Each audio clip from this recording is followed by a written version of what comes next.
And Chuck Todd, moderator of Meet the Press. Chuck, good morning to you. So we have another report of Trump allegedly saying to an official in the government, in this case, the director of national intelligence, to lay off the Russia investigation, something that the director doesn't exactly acknowledge happening. He said he never felt pressured to do that. What does it all add up to when you add in the pressure and the tension with the attorney general? Well, I think it's pretty clear the Russia investigations consumed the president.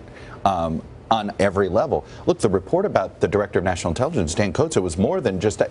He wanted him to go to Comey and say, lay off of Mike Flynn and the Russia investigation. And the fact is, and talking to people very close and very supportive of Dan Coates, he's been concerned all along by the atmosphere of the relationship between his interactions with the White House. And so, now, he testifies today. You know, there's sort of 2 days of these hearings. Comey's tomorrow. That's the big one. But he testifies today, and that's going to be a big part of this conversation as well. And he's going to help add to this obvious nature where the president is just consumed. We don't know what James Comey is going to say until the words come out of his mouth, but there are reports that he will stop short of accusing the president of trying to obstruct justice.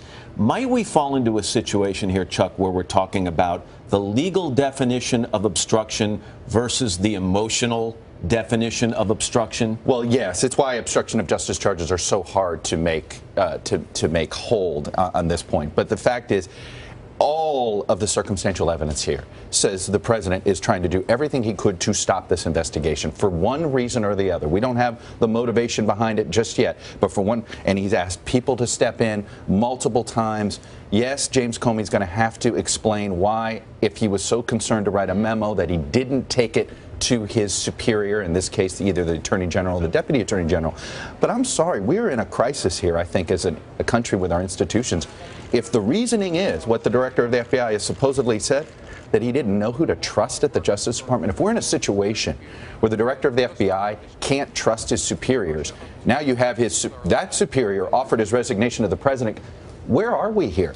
We're not in a very good place, and I think big picture-wise, folks on Capitol Hill needed this is another gut check moment for them. I was going to say, it's a role for Congress to play. We do have three branches of government, so they're all called. And the executive branch is not functioning right now. Chuck, thank you very much. By the way, we're going to all be in Washington tomorrow, along with NBC's Lester Holt, for James Comey's testimony. The broadcast network will carry it live. We'll get things started here on Today, and then that special live coverage on these NBC stations beginning at 10 o'clock Eastern Time. Hello, Today fans. Thanks for checking out our YouTube channel. Subscribe by clicking that button down there, and click on any of the videos over here to watch the latest interviews, show highlights, and digital exclusives.